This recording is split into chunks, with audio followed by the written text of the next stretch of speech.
Hello everyone, my name is Zaup and today we'll be doing replay reviews of players from my Reddit post.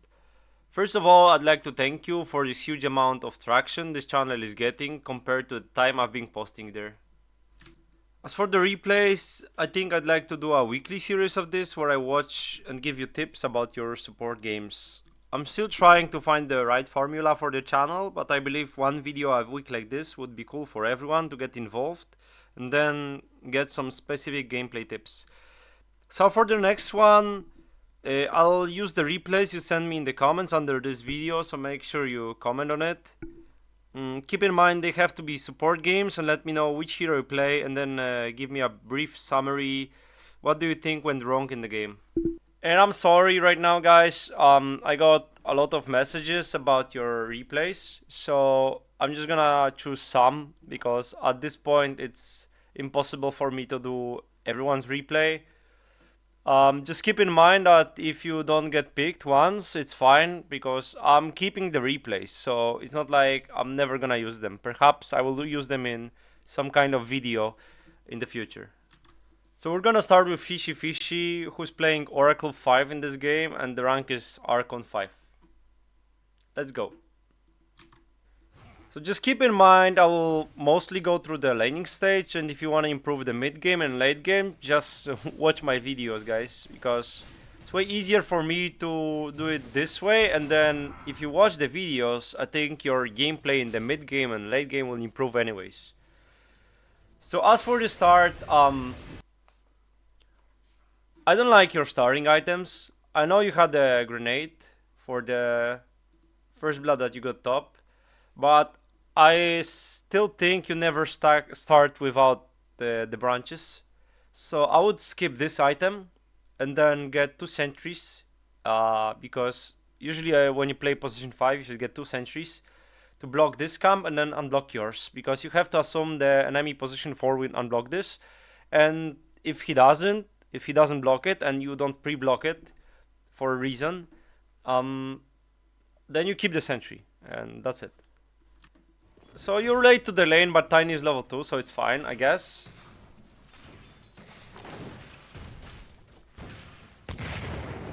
Okay. I mean, that's just plain stupid by techies. Just keep in mind this axe, I'll just say that. So this axe has Q level 1, W level 1. So there's no drawback for hitting him, right? So you should be hitting him over and over all the time, because he's gonna get the low HP, and then when he gets level 2 or level 3, his E won't deal damage as he won't be able to just tank the creeps because he's not gonna be full HP, right? So the lane pushed in, and I would be pulling at this point. The reason being is this lane is pushed in, so it's not like if you pull right now, the enemy will do a counterplay. So what I would do right now is just go over there and do a half pull. And then I will deny 2 creeps here and then get this wave, this camp, sorry. Because it's not like the enemies will reach out to you, right? Because they are busy with those creeps and then maybe the 2 creeps that come from here. So if you do this, there's basically no counterplay and you deny 2 creeps, you get XP and gold from this, and then you set up yourself for the Lotus at 3 minutes. Because if you pull at 249, you physically won't be able to reach out the Lotus at 3 minutes, right? So I would say this is a mistake. So right now the axe is low, and I think you make a good decision to go on him, based on the fact that it's about to be a Lotus timing. So keep in mind that around 3 minutes you want the lane to be pushed in, as you're gonna get the Lotus for free, and it's worth way more than the fact that the lane is back here.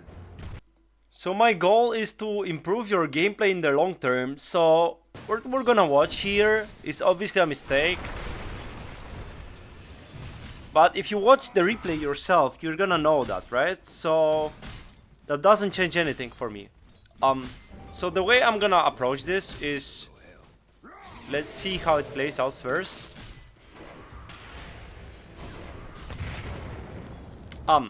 So imagine this happening, this stupid force, but instead of you going here, imagine it being here, right? So if you make this mistake here, then that means Axe will chase down Tiny, but he's gonna have so far only, right? Until he reaches the tower. So he has to stop here at this point. So the lesson is not to force things here, but if you want to play aggressive in this kind of scenario against a hero that can chase you down, you can try it here. So as for the gradient concept that I was talking about in the previous videos, so all the things that you want to do, just keep in mind the lane being here is a better place for you than lane being here. So what I mean by that, it's usually a good rule of thumb to base your aggressiveness on the lane based on your position in the lane. So if you want to play aggressive, just make sure you're in a safe place that if things go wrong, you can go back. So I would say this is like a line that you want to stop being aggressive and then think about you pulling the lane back. And when the lane is like here, you can obviously play aggressive if the matchup allows you to. So I think this sequence is very cool. What's gonna happen here? We're gonna watch it out first. They go on Tiny. Tiny's low HP, so is techies. You decide to go on techies. You almost get him, but you don't have mana. You lose vision. Then you go for Lotus. Techies is salving up and you can see that, right? So you manage to escape and the Tiny goes in. And they go on Tiny as well. So I would say, so I don't want to point out the mistakes, right? Again, so we're gonna go back in time and watch it and I will tell you what is happening here. So basically every time you go here, it creates 2 versus 1 scenario for the enemies. So like here, they will go on Tiny, and it's like 2 heroes close to the Tiny, and then harass him well. And then you go in, and then again, you're between 2 heroes, right? So you create 2 versus 1 scenario for them again. Tiny is not interested in joining fights. He's the carry. He wants to hit creeps, right? You go for Lotus, even though your Tiny doesn't really want to help you with it, right? Because he wants to hit creeps and then he's half HP anyways. So you've created this scenario. Tiny is gonna miss a last hit because of it. Luckily he gets this one. But again, like by trying to help you, he's creating 2 versus 1 scenario for yourself. I mean for the enemy, right? So over and over, you're forcing things here. And then keep in mind, your carry wants to hit creeps. He wants to farm. And obviously he's gonna be happy to kill people. But if things look like this and you force them, it's not good for him. So just keep that in mind that your carry wants to hit creeps. And killing heroes is fine as long as he doesn't have to commit resources, as well as the fact that he's committing and losing last hits because of it. Okay, so the things to keep in mind. First thing, I would say this is a stick lane, so you start with a stick, double branch, tangos, double sentry, and a blood grenade. Don't go for the Sage Mask. The second thing is, remember your core, or in this case, your carry wants to hit creeps. So playing aggressive is fine, but if you play too aggressive, he's gonna miss creeps, and then in this way he's just gonna lose gold. And in this specific matchup, imagine you trade kills, but this Axe is allowed to go back to the jungle, get some stacks, which his team could be stacking for him, right? And then he's gonna recover, but this Tiny is not gonna recover easily, right? So keep in mind, your aggressiveness on the lane has to be for a reason.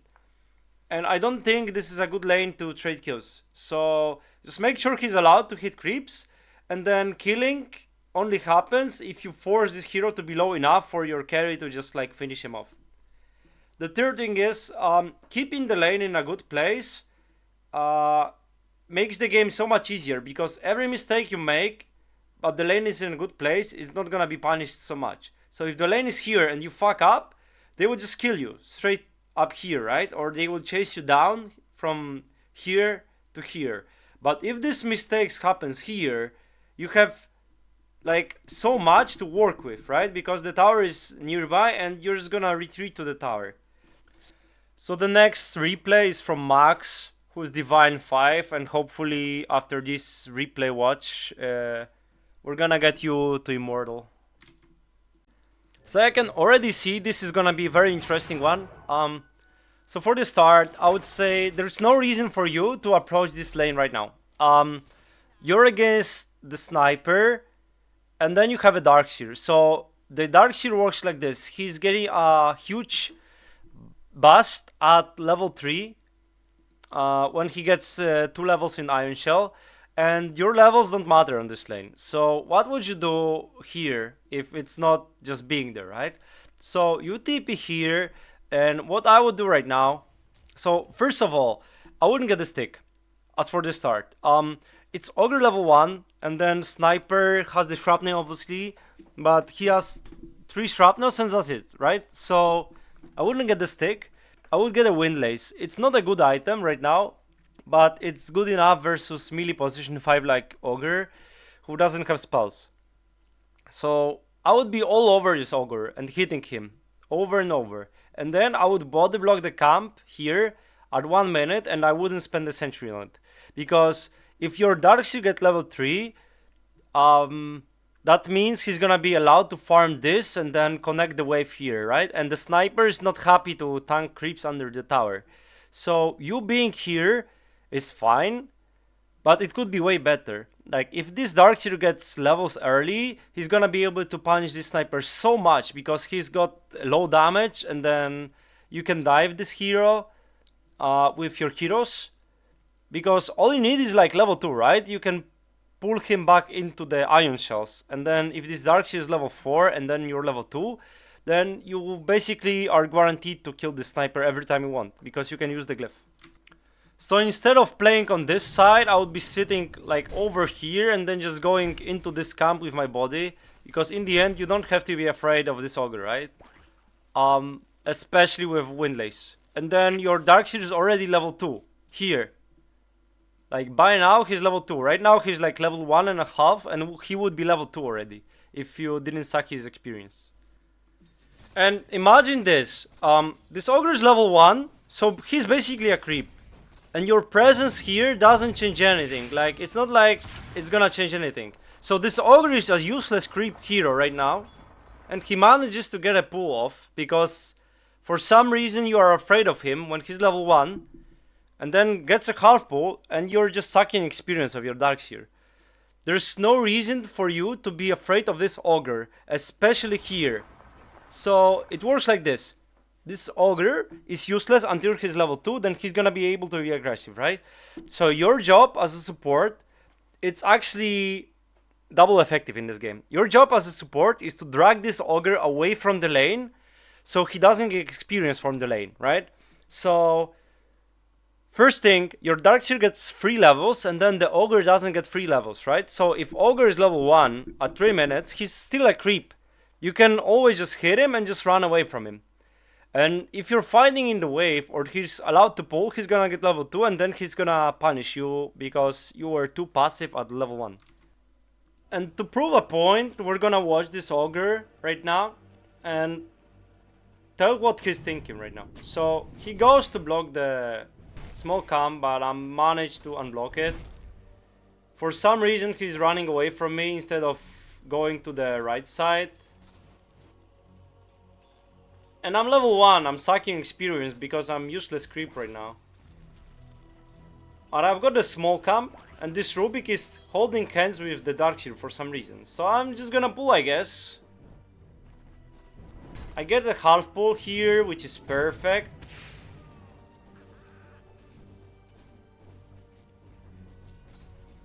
I'm gonna suck some experience of creeps.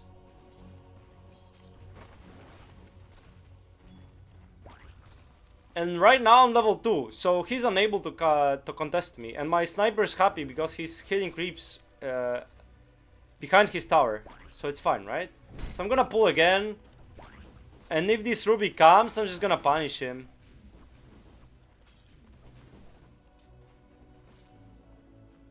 I will body block the camp.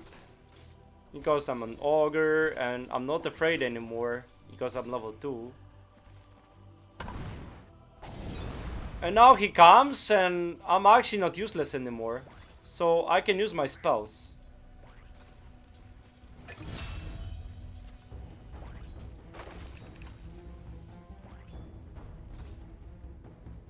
And as far as I remember, he's gonna save you on Darkseid right now. Yeah. So if you wanna reach Immortal, you have to make every second count, right? So when this ogre is level 1, your job is to drag him as far from the creeps as possible. So if you fight over here, that's perfect for you. Because first of all, he's not gonna be able to catch up to you because you have Windlace, obviously, that you bought. And even if you don't, you can just run away from him, right? So that's the first thing. And the second thing is, if you leave Darkseer versus Sniper, it's obviously a decent matchup for Darkseer, but his timing is level 3. He wants to get level 3 and then get aggressive. So by dragging Ogre here, you manage to go to do both things at once. So deny Ogre the experience and let Darkseer solo XP. So today we've analyzed 2 replays, and I think this kind of content might be more useful than standard replay watch, as I want to point out fundamental mistakes with your approach to the lane and not straight up tell you fucked up in this specific scenario. This means you can improve your thinking during the game, and it also makes more interesting for casual players watching it, as they can use these informations as a guide how to play the lane.